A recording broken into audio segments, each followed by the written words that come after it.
Mr. Medvedchuk. Yes. Hello. Nice to meet you. I'm Oliver Stone. Nice to meet you. Oksana. Hello. Welcome. to my Thank hotel. you. Please Thank join you. me at my table. Nice place. Taking photos. Yes, because Putting the best face on it, not right? in Ukraine now. Oh, your English is very good. У вас прекрасный английский. And this interest in Ukraine. Why are you interested in Ukraine at all? Where is Ukraine? And where is America? Russia, big countries, big politics. And suddenly Ukraine? Because I care about war and peace, and I'm a citizen of the world. I was in Vietnam War. I don't want to see my country go down this militaristic path. I knew nothing about Ukraine until I interviewed Mr. Putin. And I learned a lot about Ukraine, and I worked on Ukraine on Fire.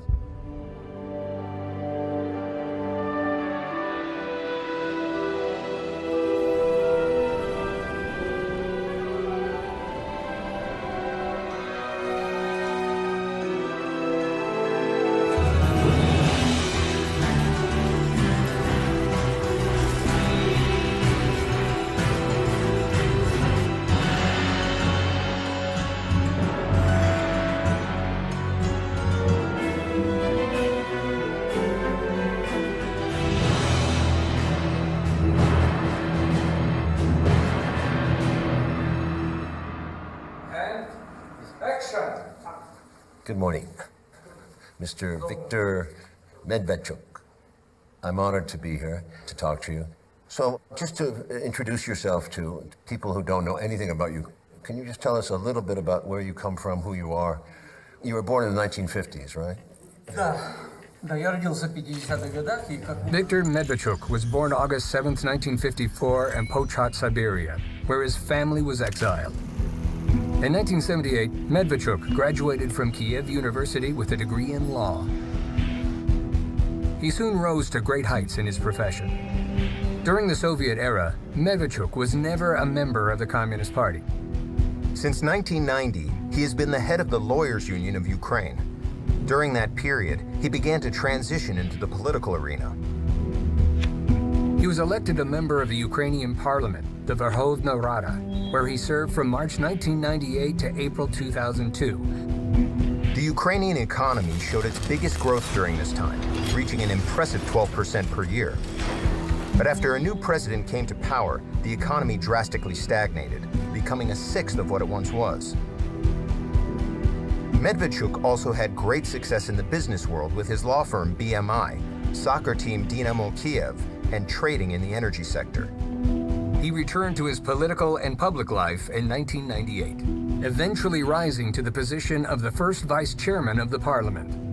He was the head of Ukrainian President Leonid Kuchma's administration from 2002 to 2005. He was in the opposition to both Presidents Yushchenko and Yanukovych, who succeeded Kuchma. Medvedchuk is considered to be a close friend of Russian President Vladimir Putin. Putin is the godfather of Viktor's daughter, Daria. Ну, я бы не сказал, что очень близкий, но мы знакомы хорошо. Он был руководителем администрации президента Кучмы. Yeah. Вот, и тогда в том качестве попросил меня поучаствовать в крещении его дочери. И, ну, в нашей православной традиции отказываться нельзя. Oh, well, I thought it was a big honor for you to be the godfather of his daughter. Быть крестным отцом всегда большая честь. Ukraine split from the Soviet Union in 1991. In Moscow, the hammer and sickle is lowered for the last time, and an era comes to an end. Can you describe the moment?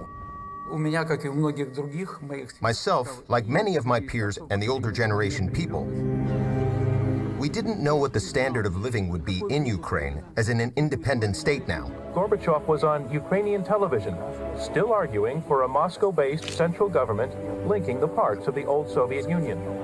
Otherwise, he predicts anarchy. В Украине уже как... Although most people supported that path of independence, we thought the path of self-sufficiency and sovereignty would lead to greater success than it was in the Soviet Union.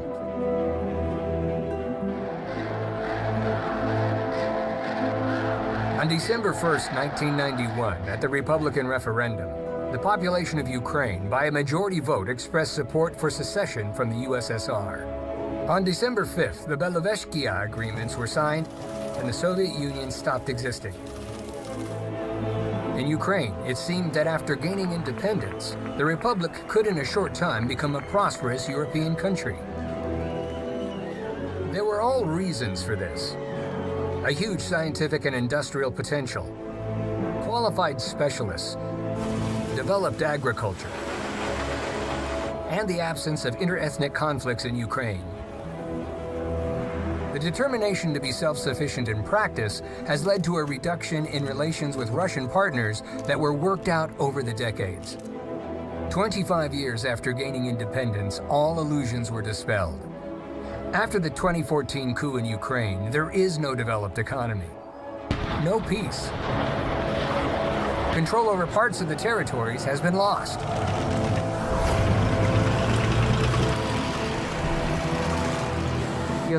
I'm a supporter of a sovereignty of Ukraine, and I believe that the path that was chosen in 1991 was the right one.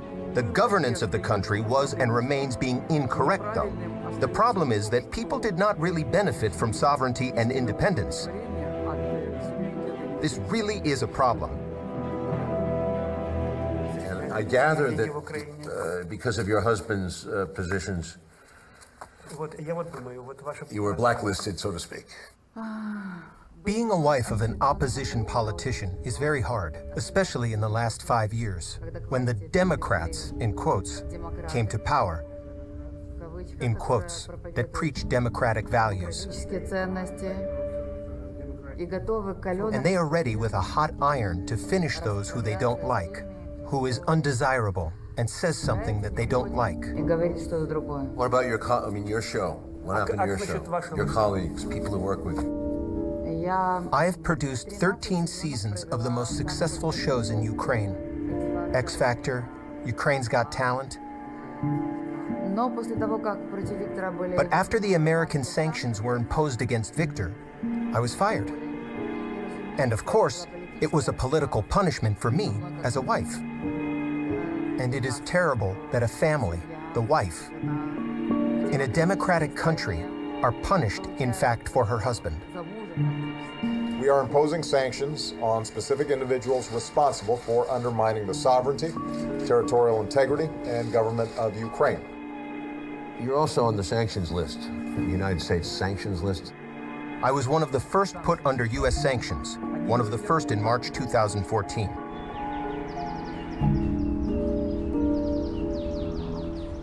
The official White House documents indicated that I was subject to sanctions by the United States because, first, that I defended the principles of building a federal state structure in Ukraine. This is strange for a country that is a federation and against the Ukraine being federation. Interestingly, the views of Medvedchuk on the need to give more freedom to the regions of Ukraine are shared by the Vice President of the USA, Biden. Anyway, on December 8, 2015, speaking in the Verkhovna Rada in Kiev, thank you very much. He practically repeated the ideas of the opposition leader of Ukraine. This issue of federalism is the thing that almost prevented our nation from coming into being. This is all because of disagreement with my position, which I state publicly and openly, and which neither the government nor the national radicals like. І ось остання цифра соціологів: поза межами країни вже 8 мільйонів заробітчан. І якщо так піде й далі, нас уже зовсім скоро буде 32 мільйони. At first, I was very afraid. It was terrible when you were absorbed by this feeling. I asked Victor, let's leave. Hundreds of thousands of Ukrainians left, talented, promising. But Victor said, where would we go? This is my country. This is my homeland. This is my home. I can be disliked by someone. Someone can hate me. I will have a different opinion. But this is my country. I love it. Why should I leave? We stay. In 2018, Ukraine was already in a state of deep economic recession and political crisis. The Crimea was lost. In the east, a bloody war continued in the Donbass for 4 years. Ой, вся горловка горит. Что ж ты, блядь, делаете?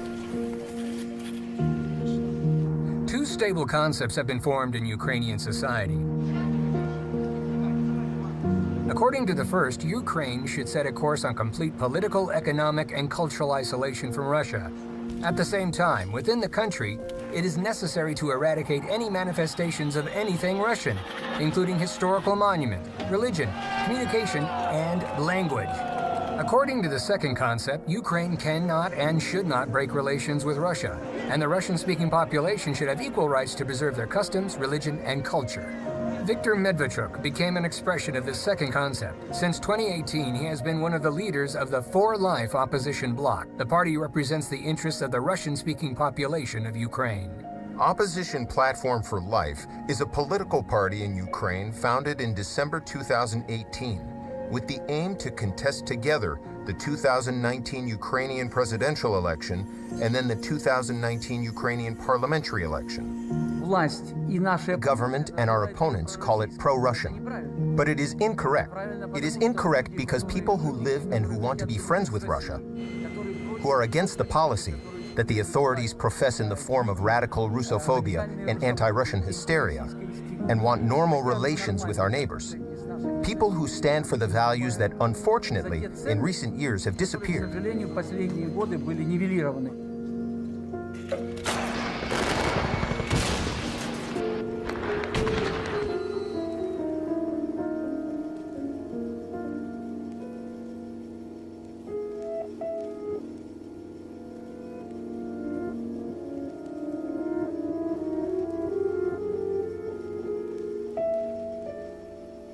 The solution, although it probably is impossible to get, would be to split Ukraine into West and East. A de facto division has always existed. When we talk about the West and East in the 90s, we proceeded from the fact that there is a split in Ukraine. It threatens to break up the country. Unfortunately, the process of disintegration has begun. The question is why? The fact is that Ukraine, with its current borders, is a territorial association. If we analyze the history of the last 10 centuries, then the territory of Ukraine was the territory of various regional associations. Since the 10th, 11th century, it was Kievan Rus, then the Golden Horde, then the Great Lithuanian Principality, which occupied most of today's territory of Ukraine. Then the Crimean Khaganate, the Kingdom of Hungary, Kingdom of Poland, the Ottoman Empire, the Austro-Hungarian Empire, the Russian Empire. And all these territorial associations created their own culture here, implanted their faith, and recognized certain historical facts. When you underline the fact, which I oppose, underline the fact that this would be more of a Lithuanian principality, the Austro-Hungarian Empire, and it was the Russian Empire. Therefore, there is a different faith, a different history, and different languages. The mistake of the current government, it tries to build a single identity out of this whole country, where they speak different languages, where they practice different religions, where they have different assessments of historical facts, builds this identity on an identity close only to the part of the people, the population, that part. This is a mistake that leads to nowhere. This is the biggest strategic mistake made by the authorities in Kiev today, because this identity will never establish itself throughout Ukraine.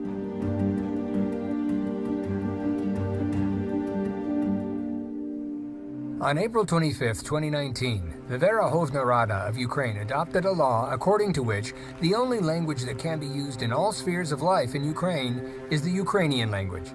This law immediately provoked sharp criticism both inside and outside the country. Ukraine is a political state where the second language in importance and spread is the Russian language. By its decision, the Verkhovna Rada announced a de facto ban for almost half of the country's citizens to use their native language. Experts suggest that further, the law, contrary to the European Charter of Languages, will be another factor in the split of society and in the future of the country.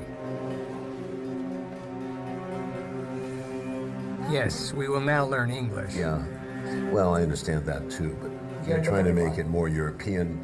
You can't go against your nature. There are so many Ukrainians who are different traditional values, and they're not going to. You don't have to force America down their throats. But you're getting the worst of America. You're getting the America as a debtor nation. You're losing your economy. You're going the worst of capitalism, and you're going to go past the 1990s Russia. It's going to be America is doing the same thing that they did to Russia in the 1990s. I know you've said Russia and Ukraine are two different countries that are united by history and by tradition. Both countries and people. And you made the point that you're two nations. Explain what you're thinking. These are two distinct nations, proceeding from today and for the last 200 to 300 years. There is the Russian nation, there is the Ukrainian nation. But these are close nations. These are Slavic Orthodox peoples. This is the basis of civilization characteristics, community of Russia and Ukraine. If, in general, we compare Ukraine and Russia, this is one thing. If we compare with the western part of Ukraine, then this is a completely different thing. Imposing this position here, the influence on the position of the whole country, is a mistake. We must understand that no matter how life develops further, I believe in it and firmly believe that we will still be neighbors. And most importantly, it should be so. Yeah, I understand. Mr. Putin may not agree completely. He feels that Ukraine is really a part of Russia, historically. Very close, very close. Я, например, считаю, что русские и украинцы – это вообще один народ. One people, two nations. Ну, по сути, это одна нация. You think it's one nation? Ну, конечно. Вот смотрите, ведь когда вот эти земли, которые являются ядром Украины, присоединялись к России, это всего 3 области было. Киев, Киевская область, Северная область и Южная. Никто не считал себя чем-то другим, кроме как русским. Потому что в основе лежала что? Религиозная принадлежность. Это отношение... все были православные. И считали, и называли себя русскими. И они не хотели быть частью католического мира, куда их подтаскивала Польша. Значит, я прекрасно даю себе отчет в том, что со временем вот эта идентичность этой части России, она как-то определилась, и люди имеют на это право. Это позднее начало использоваться для раскачки самой Российской империи. Но в основе своей истории и по той же религии, огромного количества связей, причем родственных связей близких. Это, по сути, по традициям, очень много. При этом, если часть людей, которые проживают, значительная часть на Украине сегодня считают, что они должны бороться за подчеркивать свою идентичность, бороться за это. У нас в России никто против этого ничего не имеет. Я тоже. Но просто мы, имея в виду, что у нас много общего, мы можем использовать это как конкурентные преимущества при определенных интеграционных процессах. Это совершенно очевидный факт. Но сегодняшние власти этого явно не хотят. Но я думаю, что здравый смысл, он восторжествует в конце.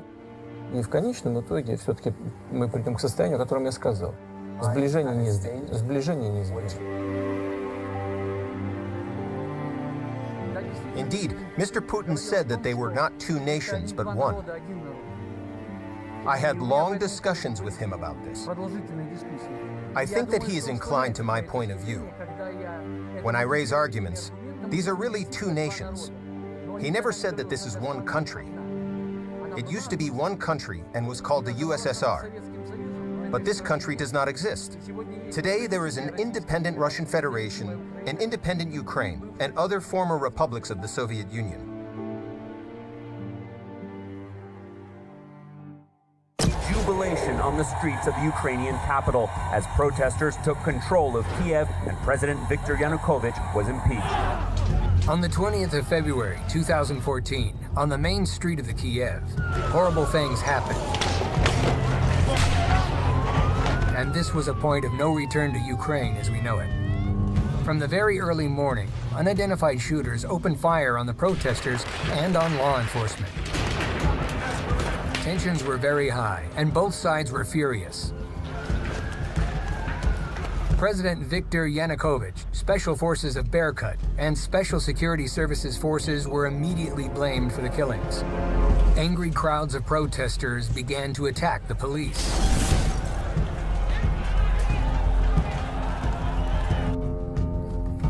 Who shot the protesters? Do you have an idea? The first official government investigation started. Investigators accused Special Forces of Berkut, Viktor Yanukovych, President Putin's assistant Vladislav Surkov, and Russian Spetsnaz.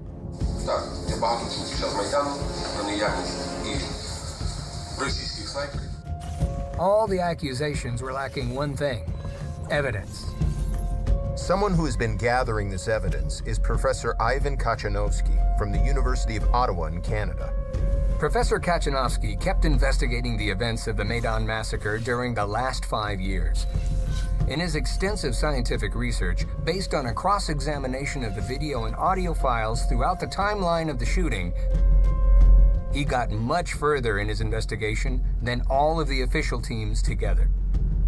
This was quite unprecedented to have so many television cameras, basically, so many journalists following and witnessing such a mass killing. On mostly all television networks in the United States, in Canada, Ukraine, Germany, Poland, all different countries, with exception of Russia, it was presented basically as evidence that this was massacre by police. Here, police fire on protesters with AK-47s and sniper rifles. During the 5 years of official investigation of the Maidan massacre, very important facts were completely ignored. Snipers were located in buildings under the control of protesters. During the investigation, Professor Kachanovsky discovered even more horrifying facts. And only recently, actually, I found a footage which was filmed by this Belgian television from Hotel Ukraine. This video shows they were walking to the spot of the massacre. They were not walking just on their own. They were led by 2 other protesters who were very loudly calling them to this site. No reason to go there, and they were specifically called into this massacre spot.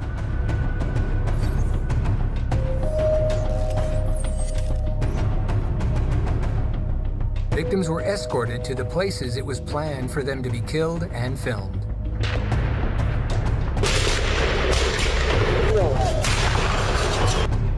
In Professor Kachanovsky's investigation, that was based on scientifically organized analysis of all available video and audio recordings, he reached a conclusion. The Maidan massacre was key in a plan of an ongoing coup d'etat, and killings were planned in advance. There were 2 interviews published in the recent book by a Ukrainian pro-Maidan journalist. And in this book, they produced interviews of 2 far-right leaders of Ukraine. One was head of Svoboda Party, and another was the deputy head of the parliament of Ukraine at the time of Maidan massacre, who was also one of the leaders of this far-right Svoboda Party. And they and Maidan leaders met with some senior Western officials. And this Western official told them basically that killings of a few protesters is not enough for Western government to change support. They said specifically, end of recognition of Yanukovych government basically would change only if number of victims would be 100.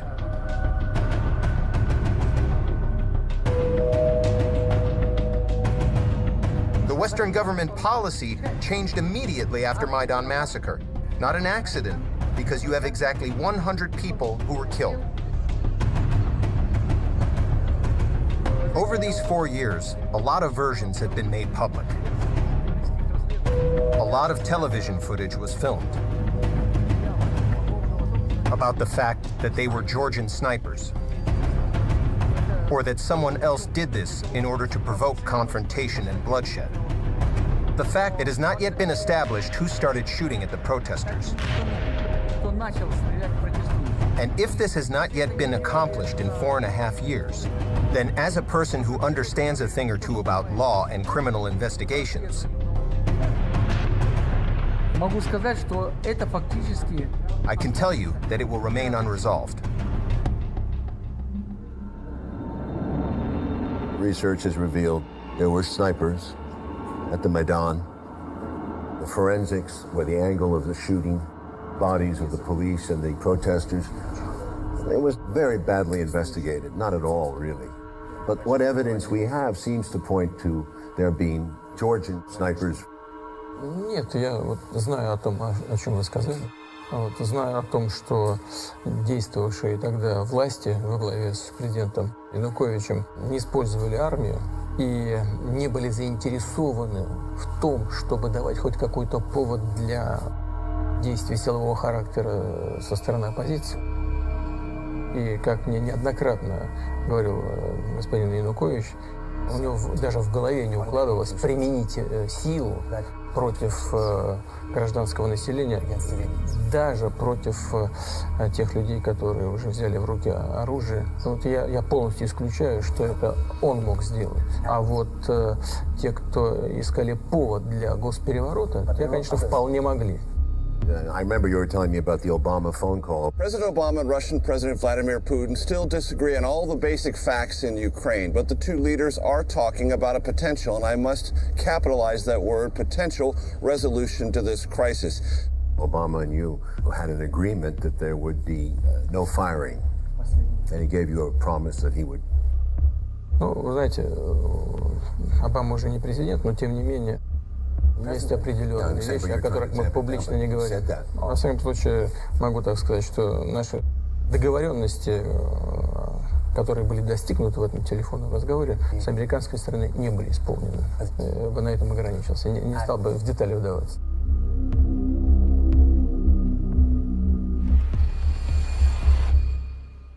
But murderers get away with murder after a successful coup d'etat. These events that occurred on Maidan, that started in the end of November and ended on February 21-22, 2014, they were mostly predetermined as elements of external management, which were then actually implemented by Washington in Ukraine. First, non-governmental funds, organizations, and government officials, represented by Mrs. Nuland, then by Vice President Biden, and by many others, openly supported the escalation of violence, which resulted in the overthrow of power. The most interesting thing is that the armed actions, they really took place, and there were signs of a crime in these actions. These were serious crimes.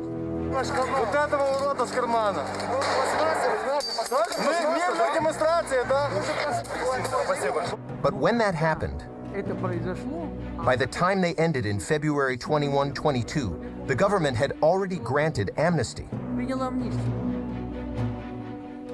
So a law was passed that there would not be prosecution of people who participated in the protests. And according to this law, all participants were exonerated, including those who committed crimes. Moreover, in Article 9 of this law, it is forbidden to collect personal data, meaning those who later came to power. So they established the ground in advance. So those who performed any criminal activity at that time couldn't be prosecuted. We understand that the seizure of power happened by force of arms, but no one ever took, nor will ever take, the responsibility for that. Legislative solution was adopted in this regard.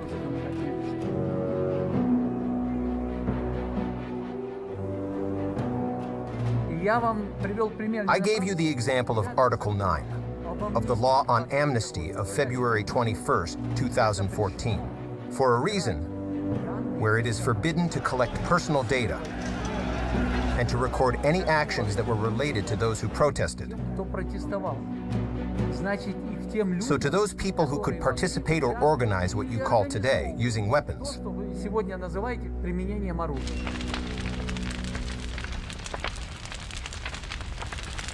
Nationalist groups, they burned your villa down.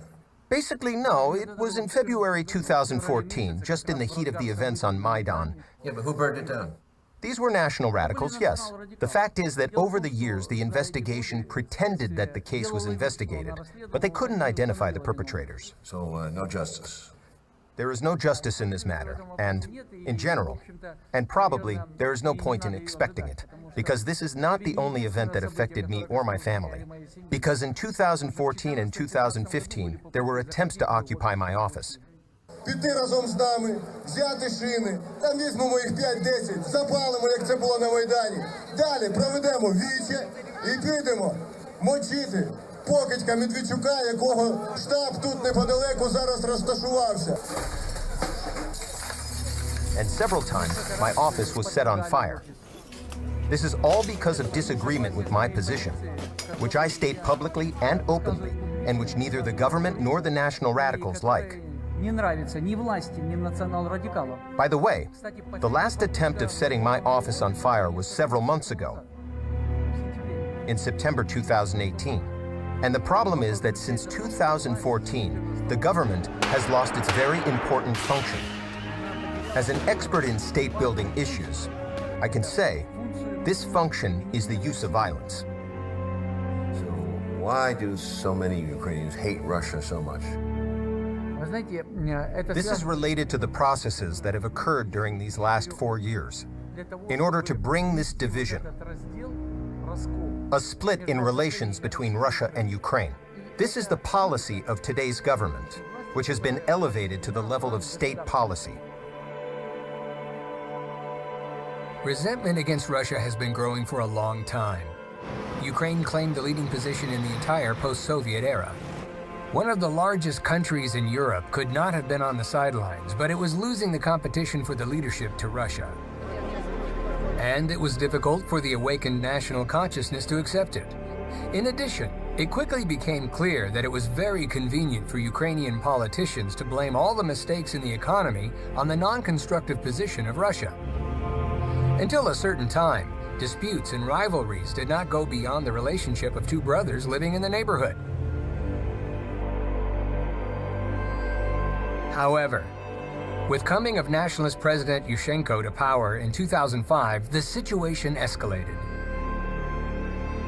The anti-Russian policy of the Ukrainian leadership has become more pronounced, and the propaganda pressure on the population has increased.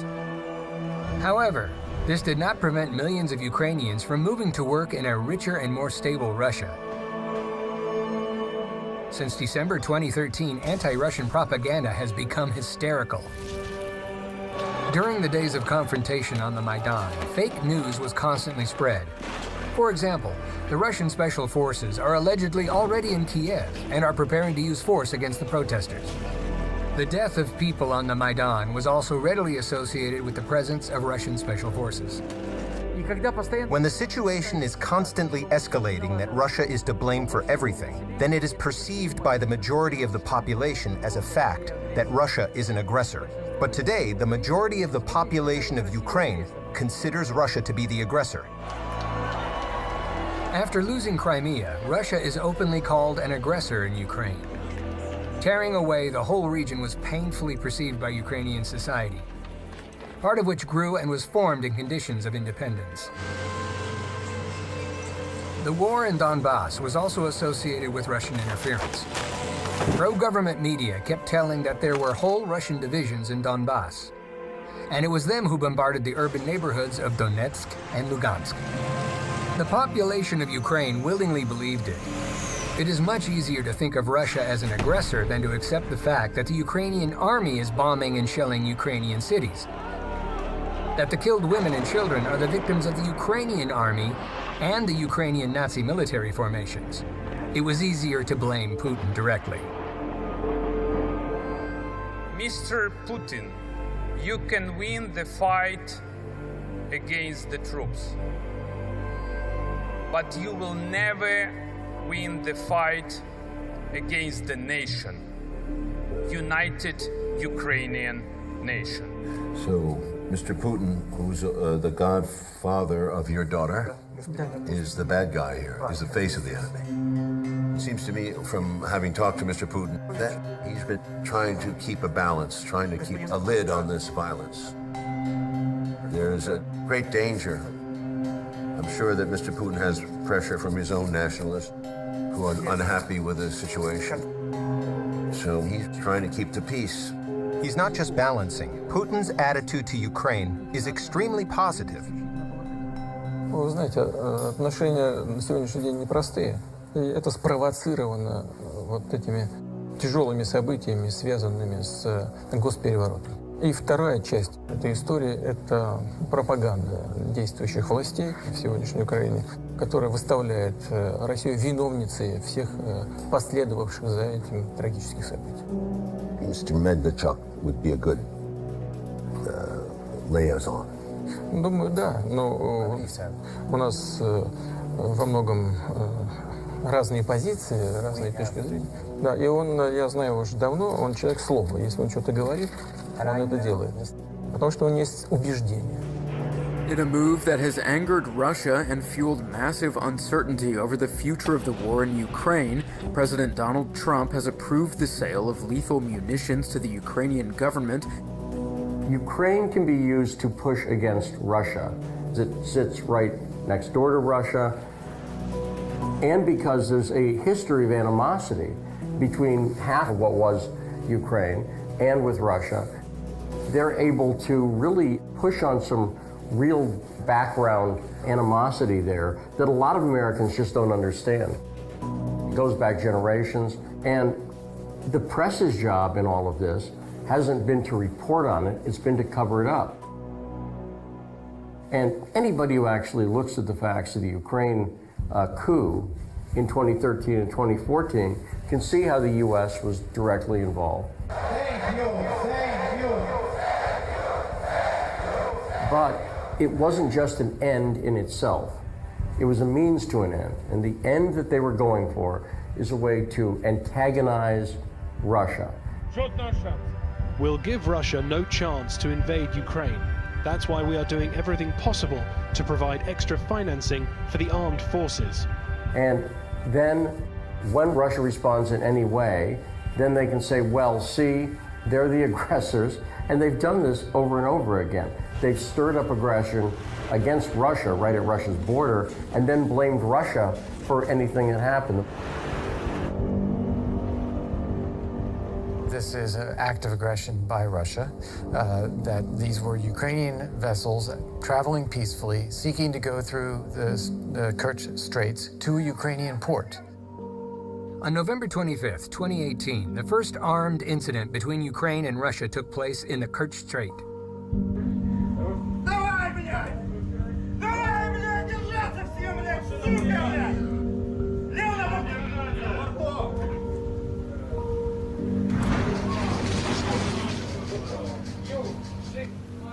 A conflict that could have easily escalated into major hostilities.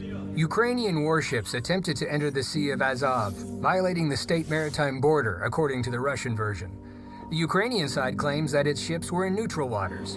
During the conflict, Russian border guards acted aggressively and used weapons. The ships of Ukraine were detained and the crews were arrested. I haven't seen you since the Kerch Strait. Any comments on that? Бывший президент, господин Порошенко, устроил эту провокацию специально в ходе предвыборной кампании. Знал, что его на востоке, на юге страны не поддержат избиратели.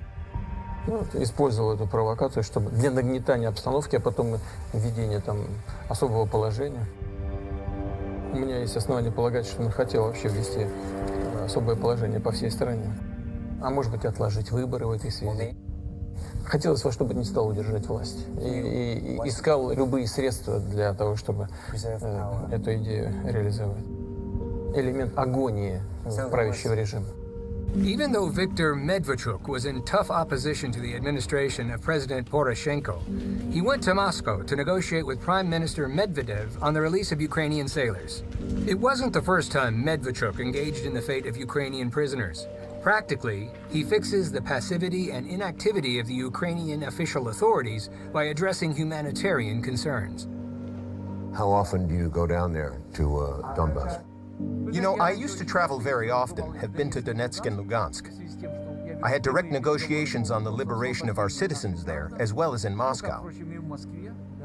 So I have been engaged in negotiations, exchanges since December 2014. The Donetsk People's Republic government said that moving forward there can be no communication with Kiev other than prisoner swaps that might be in the pipeline. Only Russia could act as a mediator. Я хочу обратиться к вам с просьбой, используя ваш авторитет, проявить гуманизм, обратиться к главам непризнанных республик, господам Захарченко и Плотницкого, провести этот обмен, как первый этап обмена всех на всех.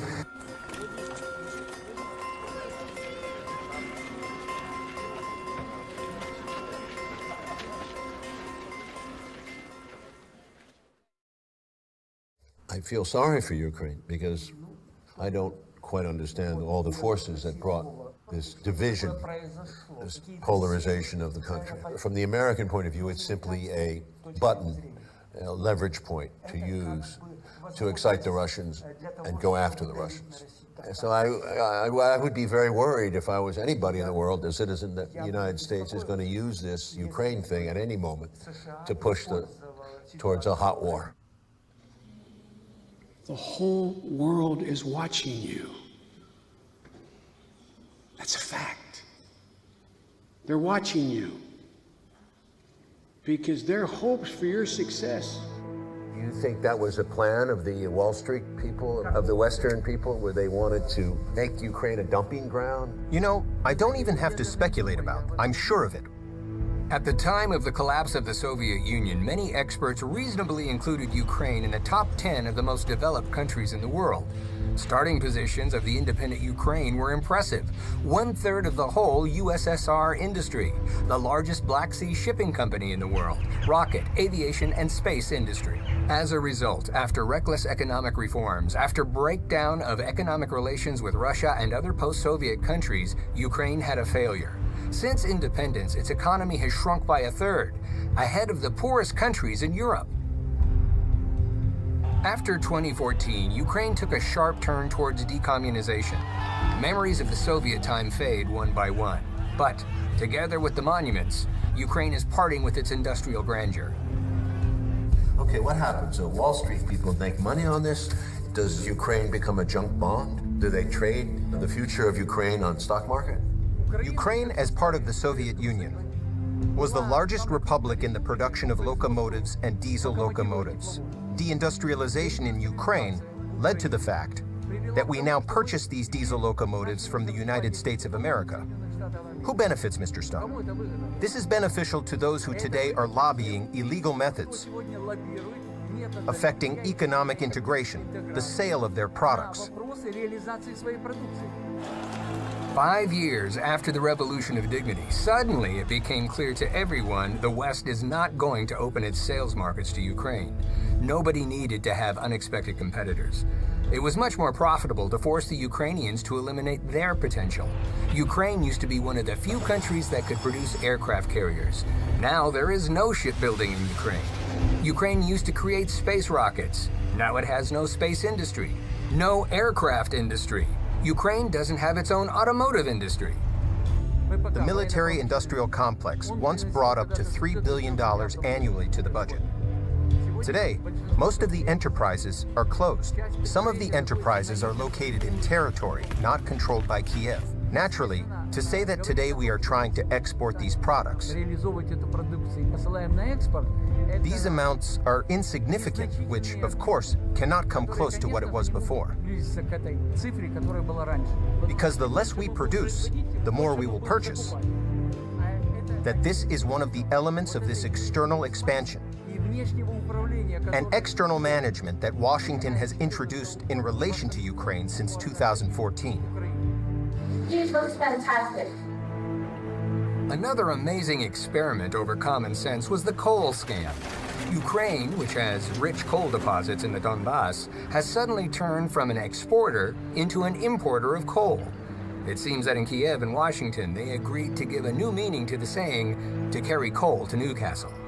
After the start of the conflict in the Donbass, Kiev definitely refused to buy Donetsk coal and decided to replace it with imported coal from the USA and South Africa. It was possible to buy it in Russia, but the politics took over. The second example, Pennsylvanian coal is much more expensive than Russian coal, and it is more expensive than coal from South Africa. And can you imagine the difference in transportation logistics? Ukraine and Russia, Ukraine and the United States of America, and Ukraine and South Africa. At the same time, today we buy 63% of coal imports from Russia. And we already buy 30% of all imported coal from the United States of America. Is this not the result of what you ask about? Is it not the result of who benefits? Who does it? Those who benefit from the sale of their products in Ukraine. In order to avoid domestic production, so that the country from the manufacturer turned into the country of the acquirer and the buyer. That's what the benefit is. Is there any oil, gas? There's nothing here. You know, we have oil and gas everywhere, but we do not produce it. It needs to be developed. Therefore, Ukraine is rich in resources.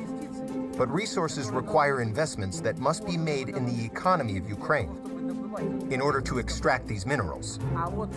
But the situation with the investment and investment climate in the country is extremely bad. The economy is not developing. The investment climate has not been created. There is pressure from the administrative resource.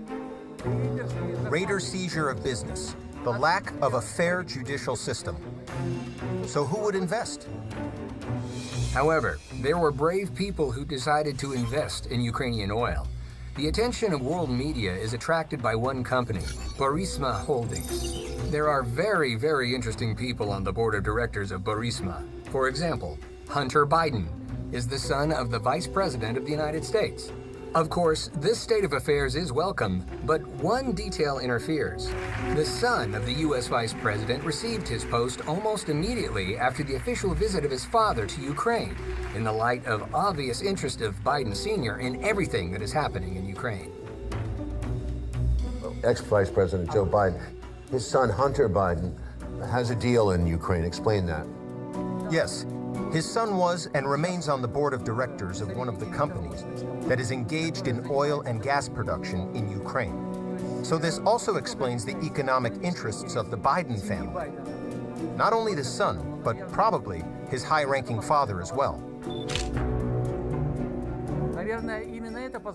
Perhaps this was precisely what allowed Mr. Biden, when he was as curator, when he was in power, curator from the side of Washington in Ukraine. He actually behaved like a person representing not only the country that introduced external management, but it was a representative or leader of the metropolis in relation to the colony, where the colony was, unfortunately, my country. And his speech in the parliament, I remember it very well. Thank you very much. It was not just instructive.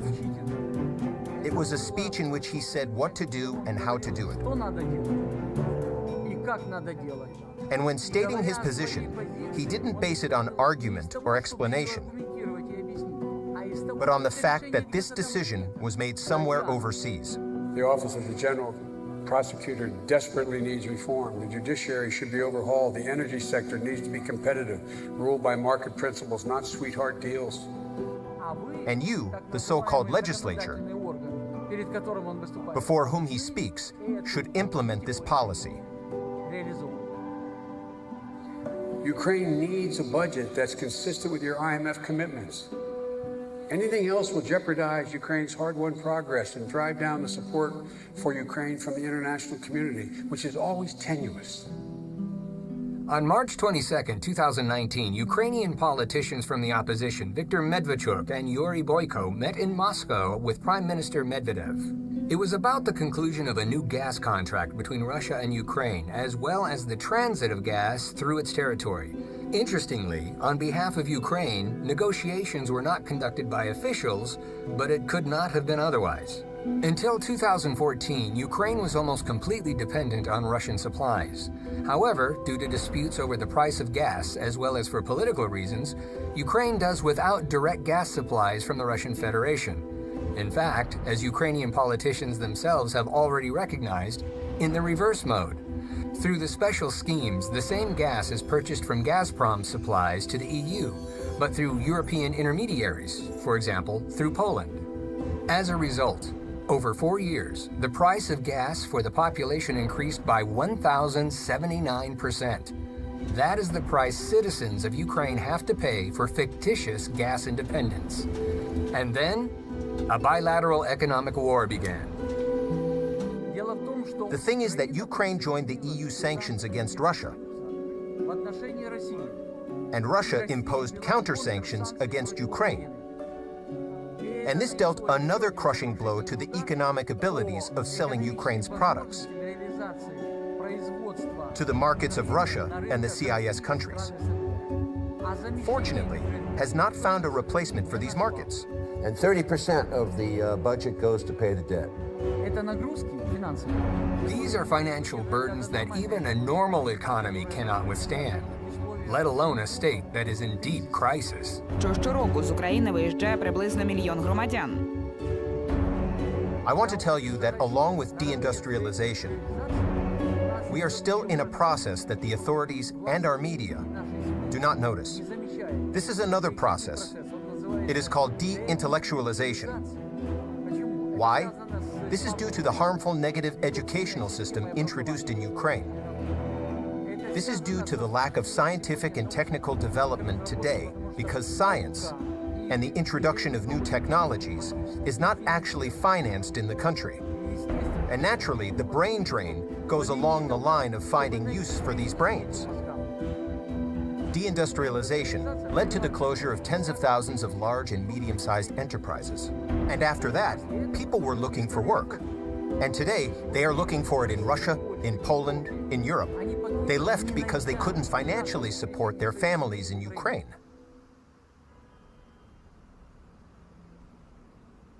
I set up the foundation in Ukraine in 1990, which was 2 years before the independence of Ukraine.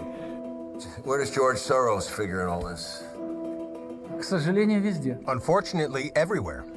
If we talked about some positive results from the activities of this gentleman, Этого господина, то надо было... then we should have noted some success. Его деятельность направлена в основном... But his activity is mainly focused on those countries where he took an active position with his various funds. We remember the countries in North Africa where the Arab Spring happened. Libya, Tunisia, and Egypt. We remember the Tulip Revolution in Kyrgyzstan. We remember the Rose Revolution in Georgia. We remember the Orange Revolution in 2004. And finally, the consequences of not only the Orange Revolution, but also the Revolution of Dignity of 2013 and 2014. This is also his activity. He did not stop. He continued to operate in 2015 and 2016.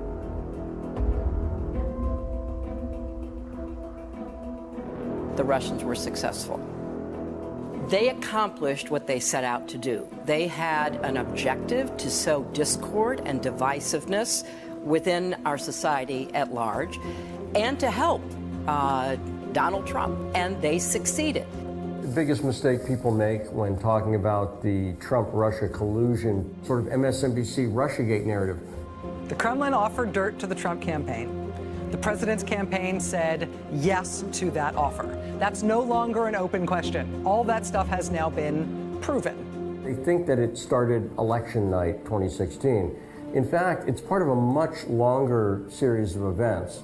When Barack Obama was elected, I, Barack Hussein Obama, do solemnly swear. Hillary Clinton comes in as Secretary of State. I just wanted to have a chance to publicly say thank you. I think Hillary will go down as one of the finest Secretaries of States we've had. And at that point, she sets up a private email system.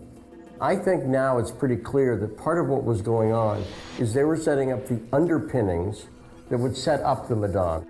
She introduced a program called Civil Society 2.0. And what we've done with Secretary Clinton's Civil Society 2.0 program is we've taken one of America's undeniable strengths, the strength of our technology and of our innovators, and we've put them to work in service of our diplomatic goals.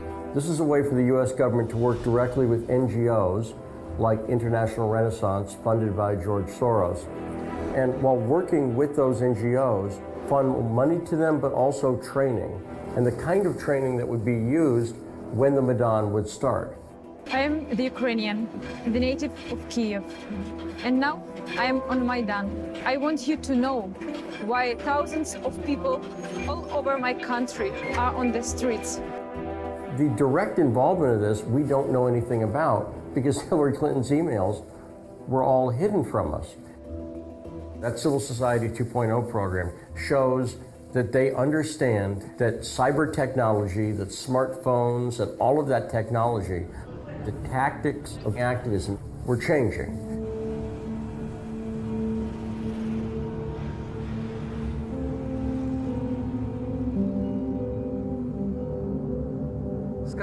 The scandal that has become well known throughout the world, which for some reason is called Russia's intervention in the U.S. presidential election,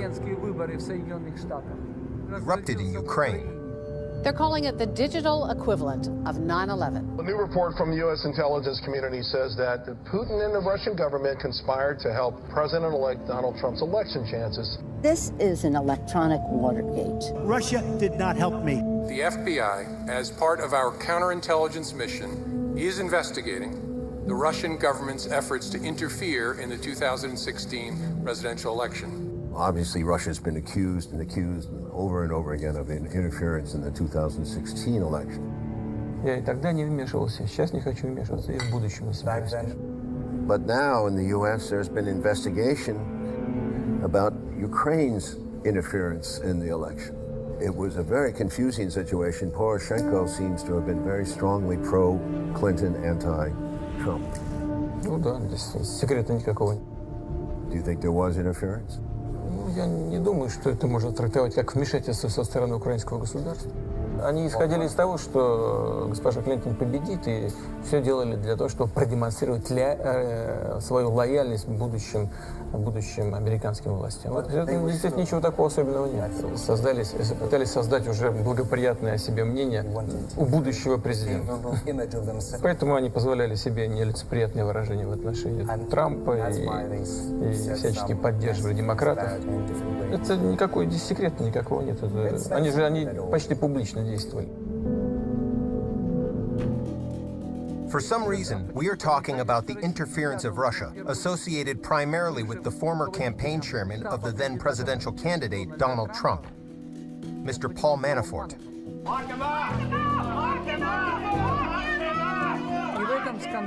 In this scandal, which erupted in Ukraine, he played an organizational and ideological function. Let's talk about this new reporting from the New York Times this morning about Paul Manafort and his dealings in the Ukraine. In order to organize this scandal, to discredit the presidential candidate and his campaign, which he actually managed, Mr. Manafort was removed from power of the head of staff. Last August, a jury convicted Manafort of 8 felonies, including tax and bank fraud. 1 month later, he pleaded guilty to 2 more counts of conspiracy and agreed to cooperate with the Russia investigation in exchange for a lighter sentence. Paul Manafort, he was consulting with the Party of Regions. The Party of Regions is a political party of Ukraine created in late 1997 that then grew to be the biggest party of Ukraine between 2006 and 2014. So Andrew Kramer publishes a story in the New York Times about Paul Manafort's name being found in this black ledger. Sergei Lyshenko is a Ukrainian journalist turned lawmaker who staked his career on fighting corruption. It used to be Office of Paul Manafort. This, he says, is where a potentially crucial bit of evidence was found, a suspicious invoice that appears to be personally signed by Paul Manafort. So the person who put the accusation forward about Manafort was Sergei Leshchenko. Today I present the documents signed by Paul Manafort. Leshchenko, he has the image. I call it primitively inaccurate, the fighter of corruption. The problem of corruption, this is a problem of the whole period of Ukrainian independence. But he fights against corruption following orders. There is an order to fight with a corrupt person. He fights. If not, he does not. He has lost a lot of slander lawsuits directed against him. Because often, some of the information that he has presented, considering his authority as a journalist, is not simply implausible, it is deceitful.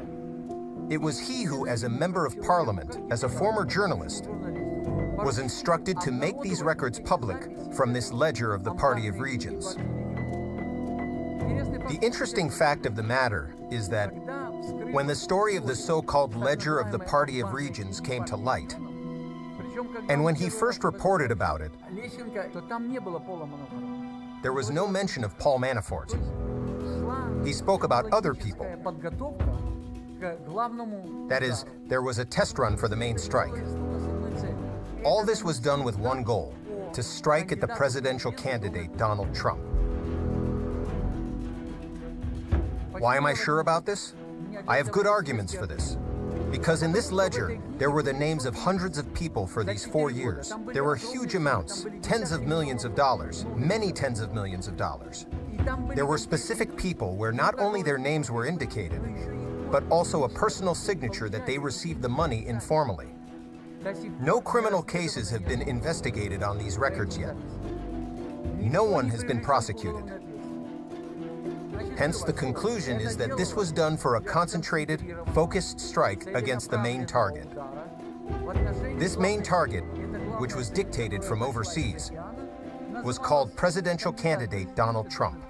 Sergei Leshchenko and his anti-corruption team have every reason to want to see Donald Trump defeated this election because of his support for Russia, which is currently at war with Ukraine. And this is the point in the story where the music changes and gets ominous and dark. And it succeeded. Manafort was removed as the campaign chairman. Such things can't happen in the autonomous mode. They can take place only if the authority gave the green light. Therefore, these actions cannot be regarded as nothing other than an interference, especially as interference, as a term is very popular. Russian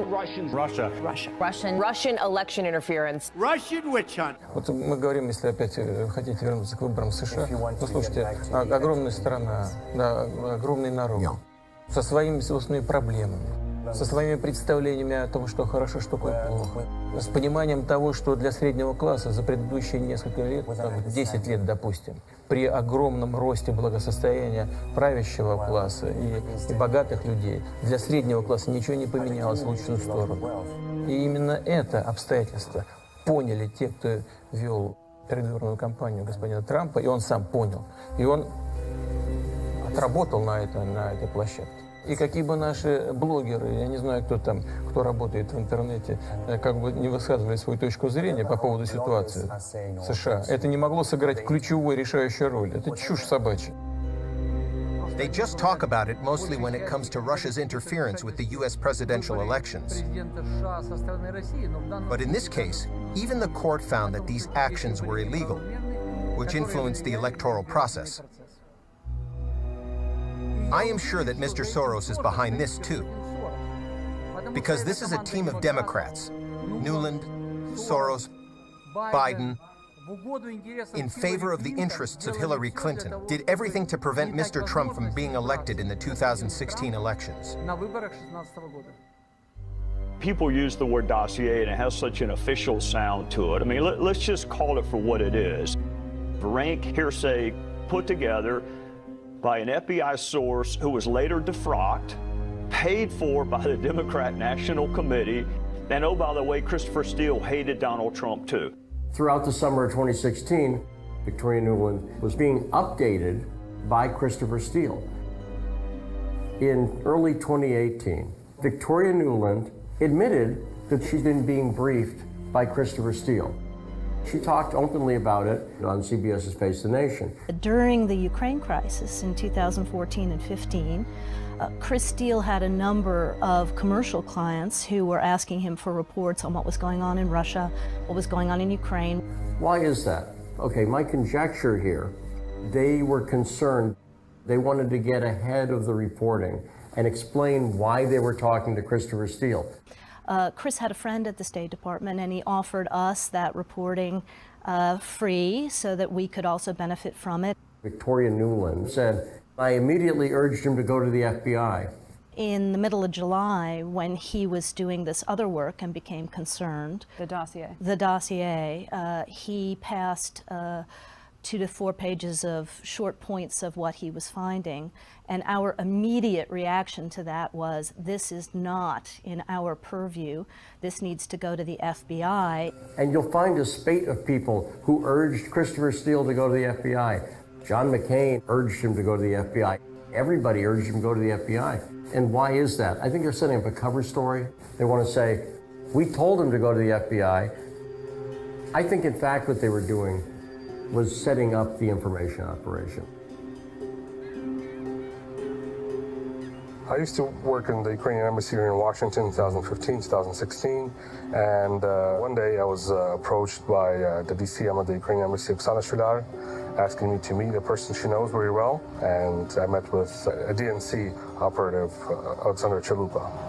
Alexandra Chalupa, who is a lawyer, she had worked in the Bill Clinton administration as an intern. She'd been a DNC operative for about 12 years, and she's a Ukrainian American whose mother was deeply involved in politics.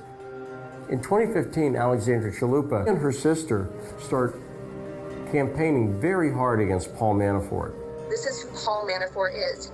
He is a puppet master of some of the most vile dictators around the world.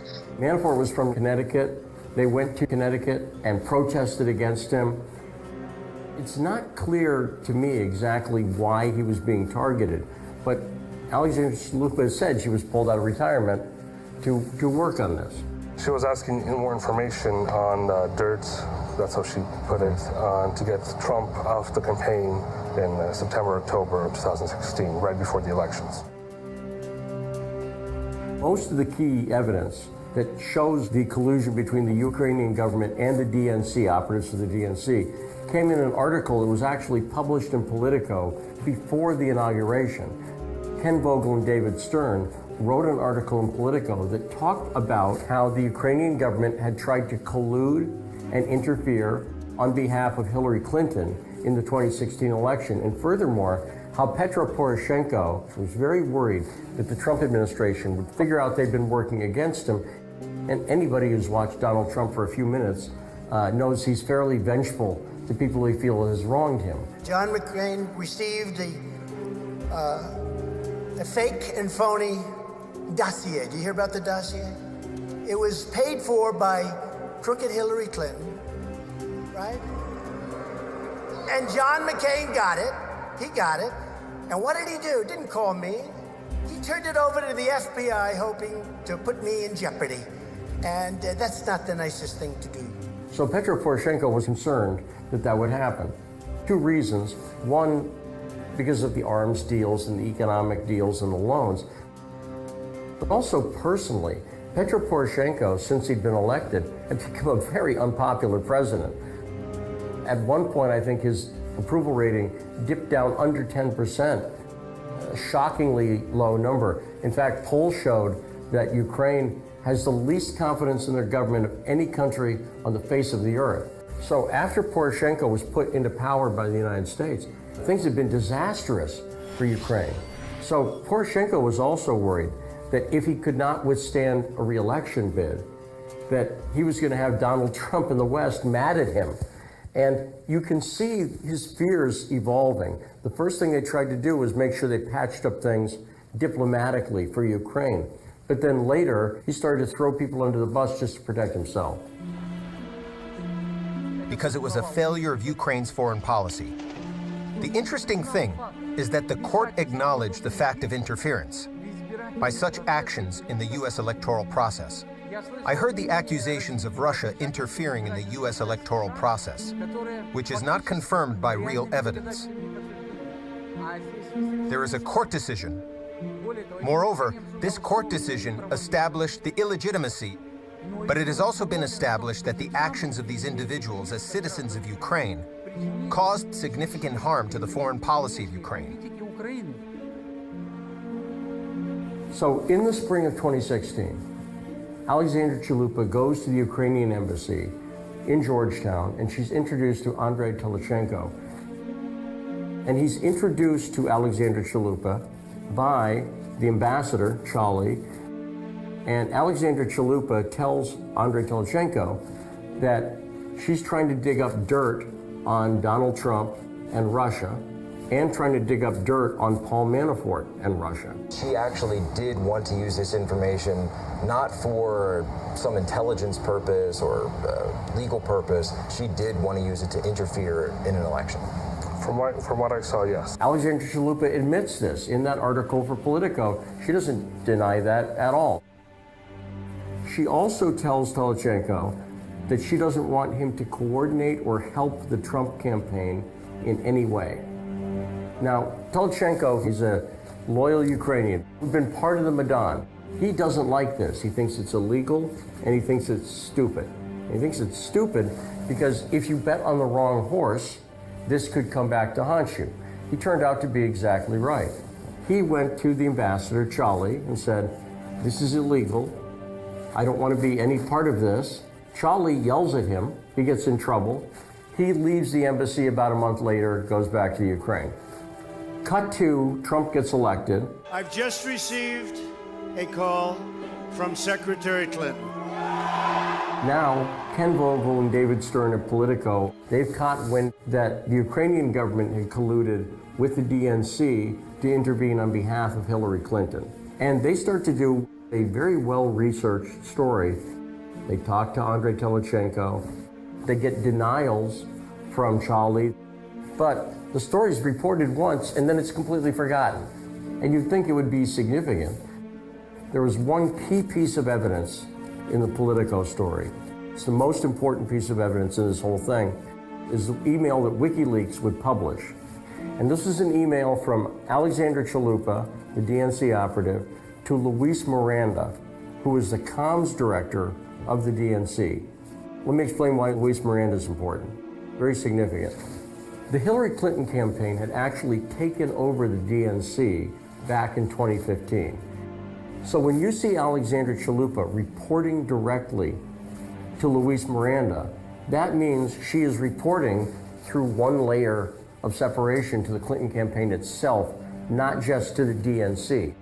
In that email, Alexandra Chalupa brags that she has arranged to speak about Paul Manafort, and that she's going to have his Ukrainian journalists go back and dig up dirt on him. Now, that completely violates what you're supposed to do with the Open World Leadership Center. The Open World Leadership Foundation is a part of the Library of Congress. Because they're part of the Library of Congress, they're not supposed to be involved in election issues. And it was confirmed to me by the people at the Open World Leadership Center that they had in fact warned Alexandra Chalupa, don't do that. The other thing that's significant there is that Chalupa reveals that she was with reporter Michael Isikoff. Now, Michael Isikoff is legendary in Washington, D.C. He's well known as a bulldog investigative journalist who worked on the Monica Lewinsky story, for instance. And he is hanging around with Alexandra Chalupa throughout the entire 2016 election. In fact, right before the election, when everybody thought Hillary Clinton was going to win, he publishes an article where he names Alexandra Chalupa as one of the most important people in the 2016 election. To me, the most interesting thing about that group of journalists was those journalists were chosen by the embassy in Kyiv. In other words, those journalists were picked by and sent by the U.S. State Department. And that's part of the evidence that the State Department was involved at the deepest level in this election collusion and interference. In December of 2018, both Leshchenko and the head of NABU were convicted in a Kyiv court of election interference. Що ні я особисто, ні будь-хто із працівників антикорупційного бюро України жодним чином не впливав і не міг впливати на процес проведення виборів президента Сполучених Штатів Америки.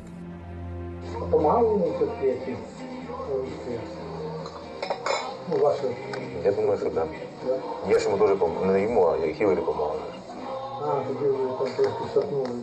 The unindicted co-conspirator there was Petro Poroshenko himself.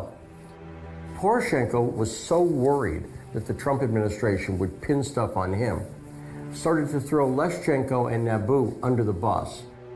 It was a form of misdirection. He didn't want the Trump administration to realize his direct involvement. Will your relationship with the U.S. changed now that President Donald Trump will be in the White House come 5 days from now?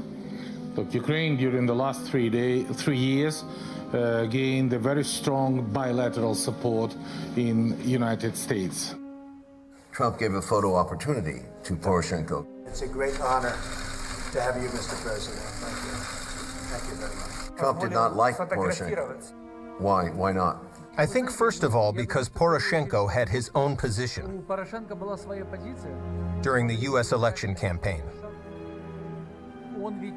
He supported Hillary Clinton, and he did it openly. Why openly? Because the ambassador of Ukraine to the USA, Mr. Chali, openly supported the representatives of the Democrats.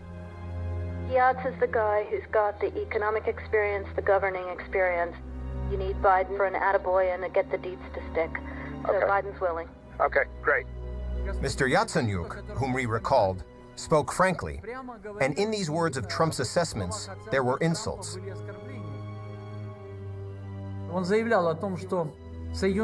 He stated that the USA as a powerful country deserves to have an intelligent, intellectually developed president.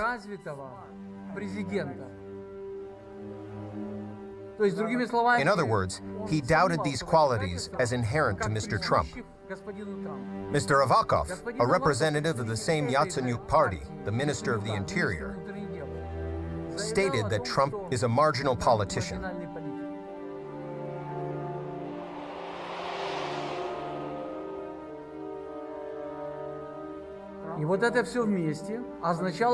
This altogether meant the one-sided position of Ukraine in the U.S. elections, which is exactly what should not be done by any country in the world.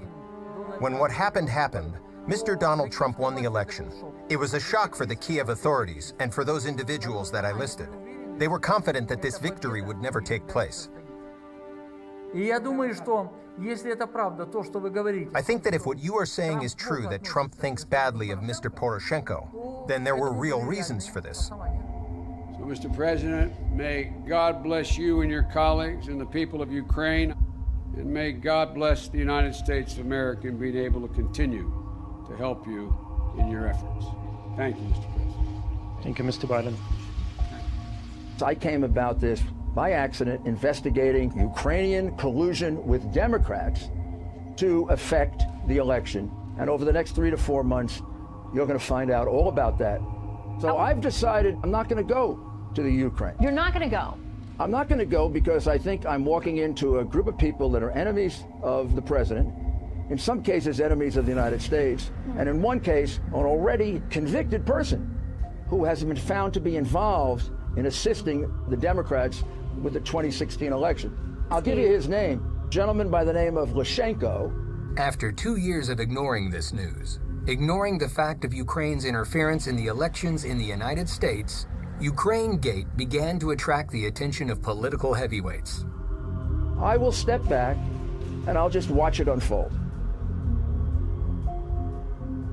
In 1997, a man who did a lot to determine U.S. foreign policy, Zbigniew Brzezinski, said, "Ukraine is a new and important spot on the Eurasian chessboard.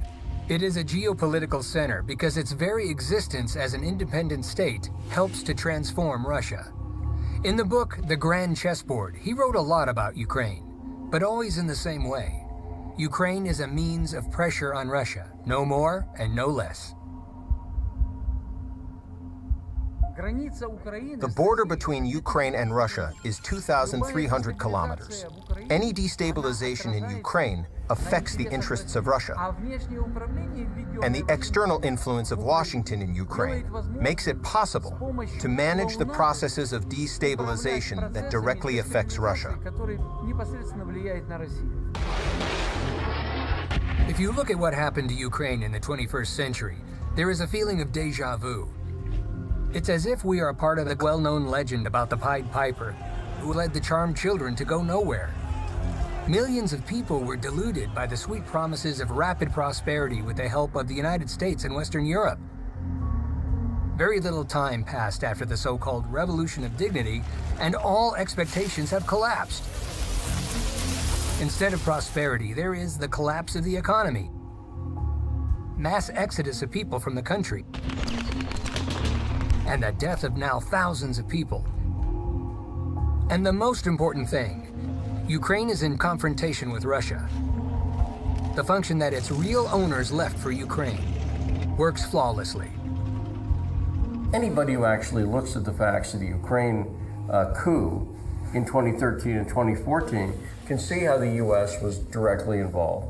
But it wasn't just an end in itself. It was a means to an end. And the end that they were going for is a way to antagonize Russia. They've stirred up aggression against Russia right at Russia's border and then blamed Russia for anything that happened. But it's always interesting. Do puppeteers understand that sometimes puppets begin to live their own lives?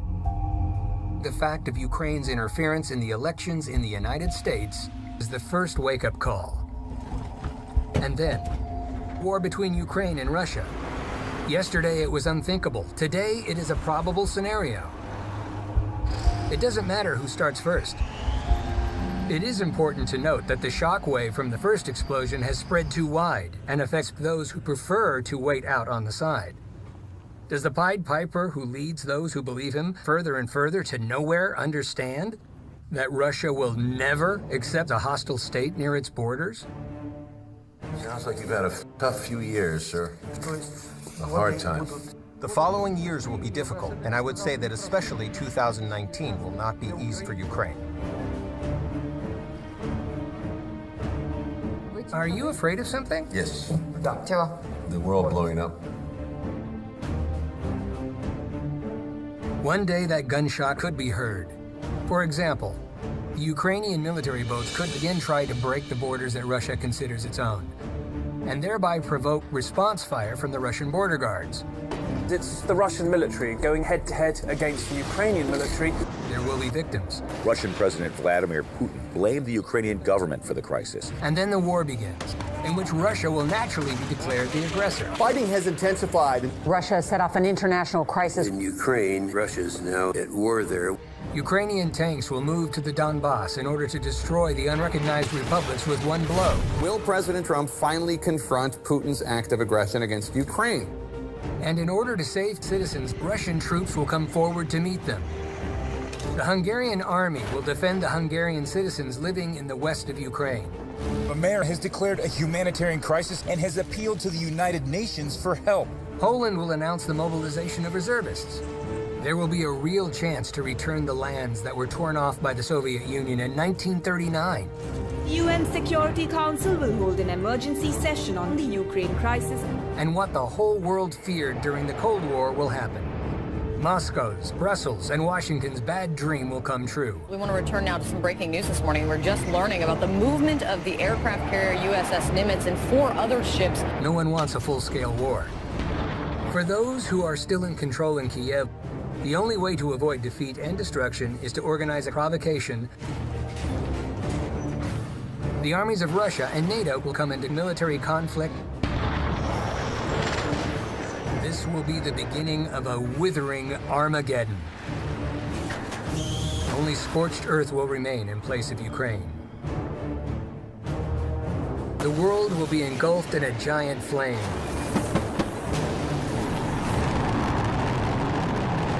Probably the last war for humanity. Just because someone in Kiev really wants to remain in power.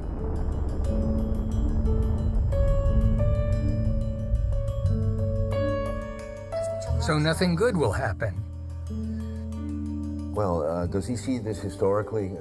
Does he see these two countries coming together again?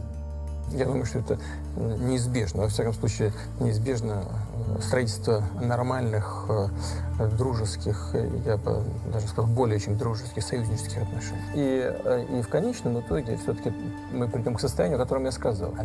Сближение неизбежно.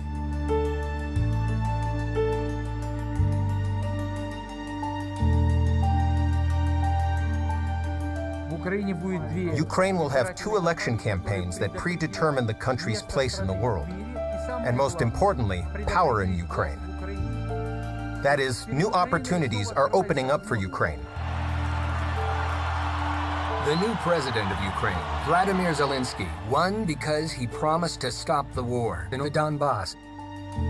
One order of the commander-in-chief is enough for the war to be ended, and thousands of human lives could be saved. No one can prevent him from giving such an order. But the days go by, and there is still no peace. The hopes of Ukrainians for the new course are fading with each passing day. The opportunity to improve this situation is to elect politicians to the parliament of Ukraine who are able to fulfill their promises to the people of Ukraine. І наше найперше завдання – припинення вогню на Донбасі.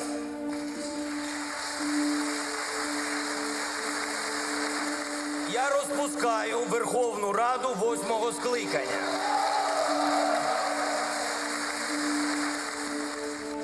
We have a parliamentary presidential form of government, and therefore, having won the parliamentary elections, holding a faction that can influence all processes in the country,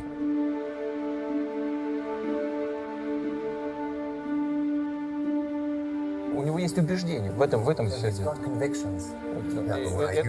Я, допустим, я могу с чем-то не соглашаться, но это не может не вызывать уважения. Но во всяком случае он относится к такой категории людей, которые выступают за независимость, за укрепление независимой Украины, но в то же время считает, что этого эффективнее добиваться путем развития сотрудничества с Россией. Ну, и я думаю, что он в значительной степени прав. we use the life principle with Oksana. Do what should be done, and everything will be as it is supposed to be. I think this is the right way of life. The right life principle. And we have to implement it.